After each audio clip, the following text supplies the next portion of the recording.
Okay guys, welcome to channel. This is Z V. आज पहले अपन Nifty daily analysis करेंगे, कुछ स्टॉक्स देखें जो इंट्राडे पर्पस है और स्विंग पर्पस है। कल अपनी क्या बात होती है, मार्केट में अपन सेल कर सकते हैं, बाई कर सकते हैं 17,840 के ऊपर, और टारगेट अपने जो होंगे ऑलमोस्ट 17,840 के ऊपर अपने 17,900 और 950 तक के टारगेट अपने हो सकते हैं। ये अपनी बात हुई थी। और सुबह मैंने मॉर्निंग में अपडेट भी किया था कि अगर मार्केट थोड़ा बहुत गैप अप वगैरह खुलता है तो थोड़ा सा कॉशियस रहेंगे अपन। और मैंने एक पॉइंट यहाँ पे भी अपडेट करने की कोशिश की थी कि मार्केट अगर 18,000 के नीचे जाता है, 18,000 के नीचे, तो एक छोटा मोटा शॉर्टिंग की अपॉर्चुनिटी बन सकती है। बट मार्केट 18,000 के ऊपर ही है। बहुत ज़्यादा बोरिंग सा मार्केट था आज का, बिकॉज दिन भर मार्केट इस रेंज में रहा है और लास्ट में एक अप मूव दिया है जो कि हो सकता है शॉर्ट कवरिंग के सिर्फ अप मूव लग रहा था मेरे को। तो अभी देखते हैं कि कल के लिए अपन क्या, हालांकि अपने टारगेट 17,900 तक मार्केट गया, लेकिन ऑलमोस्ट 17,920 के आसपास क्लोजिंग हो गया। तो इट्स ओके, 17,800 के नीचे मार्केट आया नहीं है। लेकिन अभी के लिए अगर पहले अपन डेली चार्ट पे चलते हो, देखते हैं किस तरीके से मार्केट प्लेस्ड है। बिकॉज अभी मेरे को जो लग रहा है, मार्केट ने एक ब्रेकआउट देने की कोशिश की है, लेकिन थोड़ा सा मुझे इस ब्रेकआउट में कॉन्फिडेंस नहीं आ रहा है। लेकिन देखो, अगर देखने जाएंगे तो ये इन्वर्टेड हेड एंड शोल्डर जैसा पैटर्न भी अपन को दिख रहा है मार्केट में। देखो इस तरीके से बना हुआ है ना, ये जो इस तरीके से जो पैटर्न बना हुआ है ना, ये इस तरीके से यहाँ पर डब्ल्यू पैटर्न बना कर निकला था मार्केट। तो ये इसका जो है ना, ये अभी ऑलमोस्ट इसके सीधे सीधे रेजिस्टेंस के आसपास मार्केट खड़ा हुआ है। सो इम्पोर्टेंट रेजिस्टेंस मार्केट का जो है वो 18,000 का लेवल होने वाला है। सो 18,000 के जब तक मार्केट नीचे है तब तक मार्केट थोड़ा सा रिस्की जोन में अभी चल रहा है लॉन्ग्स की तरफ। बिकॉज ये ब्रेकआउट सबको दिख रहा है ना, सबको दिख रहा है ये ब्रेकआउट। तो हो सकता है मार्केट ऑलमोस्ट यहाँ कहीं आसपास जाके ऑलमोस्ट एक रिवर्सल कैंडल भी बना सकता है। तो इसका थोड़ा सा अपन को ध्यान रखना पड़ेगा, बिकॉज यहाँ पे मार्केट एक बार फिर से यहाँ तक आए एंड देन फिर से एक अप मूव देने की कोशिश करे, ये एक प्रोबेबिलिटी बन सकती है। तो किस तरीके से बन सकती है, अभी अपने लिए इंपॉर्टेंट लेवल क्या होने वाला है, जो कि होने वाला है 18,000 का लेवल। सो ऑलमोस्ट बिकॉज अपन को डेली चार्ट पे जो रेजिस्टेंस मिलेगा वो अपन को 18,000 के आसपास। बिकॉज ये कैंडल जो बनाई है ना मार्केट ने, यहाँ पे कहीं अपन को रेजिस्टेंस मिलने वाला है इस कैंडल के आसपास। तो 18,000 इज द अपना रेजिस्टेंस। तो अब इसको स्ट्रेटजी भी कैसे बना सकते हैं अपन, तो अगर कल जैसे मार्केट 17,915 के आसपास क्लोज हुआ है, अगर मार्केट कल गैप अप खुलता है ऑलमोस्ट 17,970 से लेके और 18,000 के बीच में कहीं मार्केट खुल जाता है, अगर गैप अप खुलता है, तो अगर मार्केट गैप अप खुलता है तो ये बेस्ट सिनेरियो बन जाएगा अपने लिए। बिकॉज यहाँ से अपन मार्केट में ऑलमोस्ट अगर 17,970 980 के आसपास, मतलब जितना 18,000 के आसपास मार्केट खुलता है, अपन वहाँ पे ऑलमोस्ट 18,000 के आसपास का एसेट डाल के, अगर 17,980 के आसपास खुलता है तो अपन 18,005 का एसेट डाल के, मतलब 20 से 25 पॉइंट का एसेट 18,000 के आसपास अपन डाल के मार्केट में सेल कर सकते हैं। और जो अपने टारगेट होने चाहिए वो रहेंगे अपने ऑलमोस्ट, पहला टारगेट जो ऑलमोस्ट बनेगा आगे नीचे का अपने 17,850 और 17,800 तक के टारगेट अपने सीधे सीधे होने चाहिए। अगर अपन मतलब गैप अप मिलता है मार्केट 17,970 980 950 के आसपास। ओके, तो ये अपने ऑलमोस्ट वहाँ से अपन को ऑलमोस्ट 100 to 150 पॉइंट्स की टारगेट अपने डायरेक्टली होने चाहिए। ओके, ये तो रही बात अगर मार्केट गैप अप खुलता है, और ये बात रही अपनी सेलिंग की। अगर market in case market gap up ना खुल के फ्लैट खुल जाता है, तो ये अपन को 15 चार्ट पे चलते हैं तो अपन को पता लग जाएगा किस तरीके से अपन प्लान कर सकते हैं। ओके, सो देखो 15 चार्ट पे मार्केट ने ब्रेकआउट दिया है। ओके, सो अगर मार्केट नीचे आता है, अब नीचे किस तरीके से 17,800 के नीचे ही, बिकॉज यहाँ से मार्केट ऑलमोस्ट भाग रहा है, तो 17,840 से लेवल फर्स्ट, लेकिन अपन थोड़ा सा वेट करेंगे। मार्केट 17,820 से लेके 17,820 से लेके 17,820 से लेकर ऑलमोस्ट 17,800, ये अपना एक सपोर्ट लेवल है। इसके नीचे अगर मार्केट सस्टेन करता है फ्लैट खुल के, देन अपन शॉर्ट कर सकते हैं। और टारगेट जो अपने रहेंगे ऑलमोस्ट 17,700 तक के टारगेट अपने यहाँ पे होने चाहिए। ओके, सो ये लेवल अपना हो जाएगा अगर 17,800 के नीचे मार्केट सस्टेन करता है देन। ओके, सो गैप अप खुलता है तो अपन सेल कर सकते हैं, और फ्लैट खुल के नीचे आता है तो 17,800 के नीचे सेल कर सकते हैं। इन केस अगर मार्केट मान लो गैप डाउन ही हो जाता है, कल मान लो मार्केट गैप डाउन हो जाता है, तो गैप डाउन हो जाता है तो किस तरीके से, अगर मार्केट यहाँ कहीं गैप डाउन होता है तो अपन को वेट करना पड़ेगा। मार्केट जितना अपन को 17,900 के आसपास एक पुल बैक ले, 17,900 के आसपास पुल बैक लेता है, वहाँ पे कोई रेड कैंडल बनाता है अपन को, तो अपन वहाँ पे सेल कर सकते हो। उस कैंडल के हाई पे अपन एसेट डाल के 17,900 के पास जितना मिल जाए मार्केट, अपन वहाँ पे सेल करेंगे अगर मार्केट गैप डाउन होता है। अब बात करते हैं अगर बाई कब करना है, तो बाई अब अपन तभी करेंगे जब मार्केट 18,000 के ऊपर कभी अपन को निकल के सस्टेन करने लगता है। मान लो कल मार्केट 18,000 के जैसे मार्केट गैप अप खुला तो अपन ऑलमोस्ट वहाँ पे 17,970 के आसपास जैसे मैं सेल कर रहा हूँ। अपना एसएल 25-30 पॉइंट का है, तो अपना जैसे एसएल हिट करेगा तो मार्केट ऑलमोस्ट 18,000 के ऊपर सस्टेन करेगा। तो अब जब 18,000 के ऊपर जब भी मार्केट सस्टेन करेगा ना, तब अपन ऑलमोस्ट उसमें सेलिंग की अपॉर्चुनिटी वो बाइंग की अपॉर्चुनिटी देख सकते हैं। और टारगेट अपने होंगे 18,000 के ऊपर जब भी मार्केट जाएगा तो अपने टारगेट जो बन के आएंगे, तो पहला टारगेट अपना बन के आएगा वो अपना बनेगा जो बनेगा अपना 18,100 से लेके 18,130 तक के टारगेट अपने बना सकते हैं ऊपर की साइड, 18,100 से लेकर 18,130 तक के टारगेट।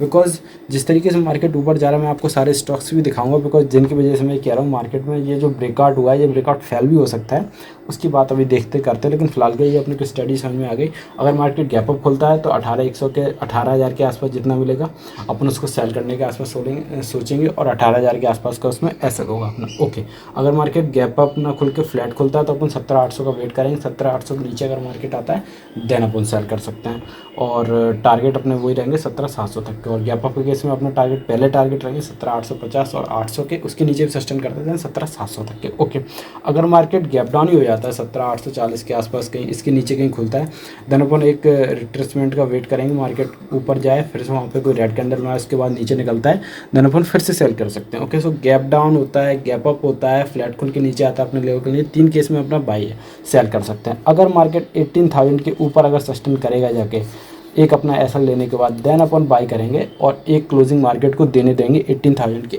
ऊपर। ओके, सो 3 केस में अपना सेल है, 1 केस में अपना बाई। ओके, सो 18,000 के ऊपर जब मार्केट सस्टेन करेगा तभी अपन अब बाई करेंगे, ये अपन को समझ में आ गया। अभी अपन चलते हैं डायरेक्टली स्टॉक्स पे कि किस तरीके से, क्यों मैं ये कह रहा हूँ कि मार्केट में ये ब्रेकआउट है, ये थोड़ा सा फेडअप भी हो सकता है, इसका डायरेक्टली अपन चलते हैं। तो सबसे पहले अपन जो बात करते हैं तो रिलायंस की बात कर लेते हैं। तो देखो पहले चलो बैंक निफ्टी भी थोड़ा सा देख लेते हैं, हालांकि मैं इसका एनालिसिस नहीं कर रहा हूँ, लेकिन मैं जस्ट बता रहा हूँ कि देखो बैंक निफ्टी भी ब्रेकआउट दे नहीं रहा है अभी। ब्रेकआउट ऑलमोस्ट 43,100 के ऊपर ही होगा इसका ब्रेकआउट। कितने के लेवल्स के ऊपर होगा? 43,100 के ऊपर ही इसका ब्रेकआउट होगा, और 43,100 के आसपास, इस लेवल के आसपास कहीं इसका ब्रेकआउट होगा। अभी ये इसको ऑलमोस्ट इसके पास आ गया है, तो ये इसका लेवल है, तो इसके ऊपर जब से आएगा तभी इसका ब्रेकआउट होगा 33,100 33,150 के ऊपर। नेक्स्ट ब्रेकआउट इसका जो होगा, जो इसको ऑलमोस्ट अपने नए लेवल्स पे लेके जाएगा, ऑलमोस्ट 44,000 के आसपास। ठीक है, लेकिन अभी ये हुआ नहीं है। ठीक है, सो अभी अपन डायरेक्टली चलते हैं स्टॉक्स पे। तो पहला स्टॉक जैसे अपन फोकस में रखने वाले हैं तो वो रिलायंस ही रहेगा। तो अगर रिलायंस आपने मार्केट ने इतनी तेज़ी कर दी, रिलायंस आपको कहीं जाता हुआ दिख रहा है? रिलायंस इसी लेवल पे पड़ा हुआ है। रिलायंस देखो आप ऑलमोस्ट ये यहाँ से गिरा, उसके बाद 3-4 दिन से इसी लेवल पड़ा हुआ है। ऑलमोस्ट कितने दिन हो गए? 1 2 3 4 5 6 7 8 दिन से रिलायंस यहीं पड़ा हुआ है, और मार्केट ऑलमोस्ट धीरे धीरे करके ऊपर जा रहा है। तो ये कभी भी फेडअप हो सकता है, ये अपन को पहले ही इंडिकेशन रिलायंस दे रहा है। अब ये नेक्स्ट स्टॉक पर चलते हैं। और आज का अगर रिलायंस का अपन मोमेंटम देखेंगे तो Reliance almost market day I के आसपास क्लोज हुआ है, और रिलायंस ऑलमोस्ट डोजी टाइप की कैंडल बनाया है। सो रिलायंस अगर 2360 के नीचे निकलता है तो रिलायंस थोड़ा सा वीक हो जाएगा। तो रिलायंस वहाँ से ऑलमोस्ट 2360 के नीचे निकलता है, तो उसके बाद सपोर्ट इसका 2350 है। 2350 के नीचे जब भी सस्टेन करेगा तो हम 2300 तक रिलायंस आ सकता है। ओके, सो रिलायंस पहला इंडिकेशन हमको रिलायंस से मिल गया। अभी अपन डायरेक्टली चलते हैं नेक्स्ट स्टॉक पे। तो नेक्स्ट स्टॉक अपना रहेगा HDFC bank, because bank Nifty is roading. तो बैंक निफ्टी क्या बहुत ज़्यादा तरीके से भाग रहा है।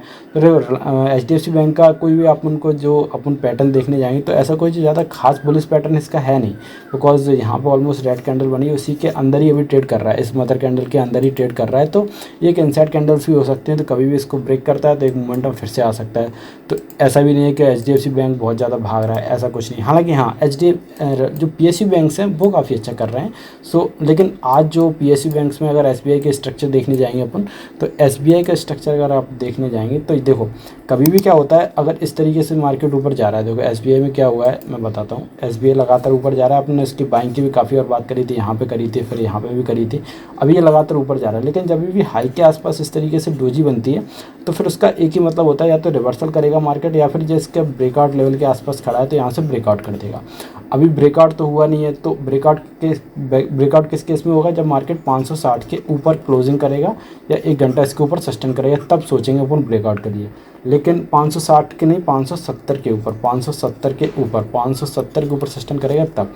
लेकिन अगर ये इनकेस 560 के नीचे निकलता है तो इसको सेल भी कर सकते हैं अपन, और ये कल की एक ट्रेड भी रहेगी अपनी। 560 के नीचे 5 मिनट कैंडल क्लोज करता है SBI, तो इसको अपन सेल कर सकते हैं with the SL of almost 4 से 5 रुपये का SL, और 1/2 के टारगेट के लिए for the intraday purpose SBI को अपन सेल भी कर सकते हैं अगर 560 के नीचे सस्टेन करता है 5 मिनट। दैन ओके, सो अपन को SBI वो अपन को इंडिकेशन दे रहा है। ओके, सो नेक्स्ट स्टॉक जो अपने फोकस में रहेगा फॉर द इम्पोर्टेंट साइकोलॉजी के लिए वो रहेगा अपना TCS। तो IT कंपनी में जो ड्रामा हुआ था उसके बाद TCS लगातार धीरे धीरे करके ऊपर जा रहा है। अगर ये 3200 के ऊपर सस्टेन कर जाएगा तब तो इसका नया जोन खुल जाएगा, ठीक है, लेकिन अभी इस क्लोज अभी वहाँ पे आज इसने भी डोजी बनाई है। सो अगर ये 3170 के नीचे सस्टेन करने लगता है, 3170 के नीचे अगर ये TCS भी सस्टेन करता है देन फिर से इसमें वीकनेस आ सकती है, जो कि फिर से इसके पुराने लोज हैं जो वहाँ तक इसको ला सकती है, ऑलमोस्ट 3120 3130 तक। लेकिन इसमें भी एक ट्रेड बन सकती है कल के लिए। अगर 3170 के नीचे एक 5 मिनट कैंडल क्लोज करता है TCS देन इसको सेल कर सकते हैं 15 से 16 रुपये का SL, 15 to 16 रुपीज़ SL और 1/2 के टारगेट के लिए for the intraday purpose sell की फोकस में रख सकते हैं। कहाँ पे 3170 के नीचे, बिकॉज यहाँ पे इसने डोजी बनाई तो इस कैंडल के नीचे जैसे एक 5 मिनट कैंडल क्लोज करता है अपन सेल कर सकते हैं 15-16 रुपये का SL और 1/2 के target for the intraday purpose sell side के लिए फोकस में रख सकते हैं TCS को। ओके, सो अपन को ये सारे स्टॉक्स इंडिकेशन दे रहे हैं कि हाँ कुछ टॉपिक सा बिहेवियर दिखा रहे हैं। और HDA और इसने तो अभी ब्रेकआउट भी नहीं दिया, अपने रेजिस्टेंस के आसपास ही चल रहा है, तो ये भी एक लेवल है, देखो ये भी अपने रेजिस्टेंस के आसपास है। तो ये सारे स्टॉक्स अपन को ये बता रहे हैं मार्केट तो नया हाई बना रहा है, लेकिन जो मार्केट के मेन लीडर हैं वो थोड़ा सा अभी ऐसा नहीं है कि बहुत ज़्यादा भाग रहे हैं वो, तो इनसे अपन को ये बिहेवियर मिल जाता है। ओके, अभी अपने जो 2 स्टॉक्स बाइंग की तरफ फोकस पे रहने वाले हैं कल, उनको भी ऊपर फोकस में डाल देते हैं। पहला स्टॉक रहेगा वरुण बेवरेज। इसको मैंने काफ़ी नीचे के लेवल पर डिस्कस किया था, यहाँ पर ऑलमोस्ट पहली बार डिस्कस किया था 1140 के आसपास, वहाँ से लगातार ये बढ़ता जा रहा है। सो अभी के लिए कल भी ये फोकस में रह सकता है। किस तरीके से रहेगा, अगर कल ये ऑलमोस्ट 1465 के ऊपर निकलता है 1465 के ऊपर अगर ये सस्टेन करता है 5 से 15 मिनट देन ऑलमोस्ट इसमें 15 से 20 रुपये का SL, 15 to 20 रुपीज़ SL और 1/2 के टारगेट के लिए for the intraday purpose buying side के लिए फोकस में रख सकते हैं। अच्छा मोमेंटम कर सकता है ये स्टॉक, और अगर इस लेवल के ऊपर निकलता है दैन इसका नया लेवल खुल जाए तो 1465 के ऊपर कल ये सस्टेन करता है 15 से 20 मिनट दैन इसको फोकस में डाल सकते हैं 15 से 20 रुपये का SL, 1/2 से लेकर 1/3 तक के भी टारगेट इसमें और द इंट्राडे से लेकर 1 से 2 दिनों का भी बना के रखे जा सकते हैं। ओके, नेक्स्ट स्टॉक रहेगा अपना doctor Reddy. So doctor Reddy भी मैंने आपको काफ़ी पुराना डिस्कस किया हुआ है, यहाँ पर मैंने इसका सारा पैटर्न भी बताया था कौन सा पैटर्न बन रहा था। सो ये स्टॉक अभी फोकस में रह सकता है कल के लिए भी। सो कल अगर ये 4950 के ऊपर 4950 के ऊपर सस्टेन करता है, 4950 के ऊपर अगर सस्टेन करता है तो इसमें फिर से मोमेंटम आ सकता है 20 से 25 रुपये का SL, 20 से 25 रुपये का SL और 1/2 से लेकर 1/3 तक के टारगेट इसमें बनाया जा सकता है, 1/2 से लेकर 1/3 तक के टारगेट। ओके, सो ये स्टॉक भी थोड़ा सा देखो यहाँ से इसने निकलने की कोशिश की, तो अगर ये निकलता है तो एक अच्छा मोमेंटम कर सकता है 4950 के ऊपर ही, लेकिन इसको फोकस में डालेंगे। सो वरुण बेवरेज और अपना डॉक्टर रेड्डी अपना बाइंग की साइड है, और इसके अलावा SBI और TCS में अपनी ट्रेड है जो कि सेलिंग की साइड है। इसके अलावा जो अपने सारे स्टॉक डिस्कशन किए, रिलायंस हुआ, HDFC बैंक, SBI और ICICI बैंक, TCS और एक्सिस बैंक, ये सारी अपनी साइकोलॉजी के लिए कि मार्केट किस तरीके से प्लेस्ड है। मार्केट लगातार न्यू पे हाई बना रहा है, लेकिन ऐसा नहीं कि स्टॉक्स बना रहे हैं, स्टॉक्स अपने उन्हीं लेवल पे काम है। तो हो सकता है कि मार्केट एक थोड़ा सा शॉर्ट कवरिंग दिखा रहा हो। सो अभी के लिए कल अपना बहुत ही इंपॉर्टेंट दिन है। अगर मार्केट कल 18,000 के ऊपर कहीं क्लोज करता है जाके अपना एक एसलेट होगा, पक्की बात है, अगर होगा तो देख लेंगे। 18,000 के ऊपर क्लोज करता है देन अपन को समझ में आ जाएगा ये स्टॉक्स जो अभी की इन्हीं लेवल पड़े हैं, या तो इन स्टॉक्स में बड़ा ब्रेकआउट आने वाला है, या फिर मार्केट में बड़ा जो अपना ऊपर के लेवल से मार्केट दिख रहा है ये बड़ी जल्दी नीचे की तरफ आ सकता है। तो 2 चीज़ें होने वाली है मार्केट में, मतलब इंडेक्स नीचे आने वाला है, इंडेक्स नीचे आएगा बुरी तरीके से, या फिर स्टॉक्स काफ़ी तेज़ी से ऊपर जाने वाले, सारे स्टॉक्स ब्रेकआउट भी दे सकते हैं। तो इस चीज़ पर अपना नज़र रखना है इन सारे स्टॉक्स पे, बिकॉज ये मार्केट के लीडर हैं, तो इन पर नज़र रखेंगे तो अपना काम हो सकता है। तो okay, so that's it today का वीडियो। अच्छा लगा वीडियो को लाइक करें, चैनल सब्सक्राइब करें। मिलते हैं नेक्स्ट दिन, तब तक के लिए बाय, सी यू।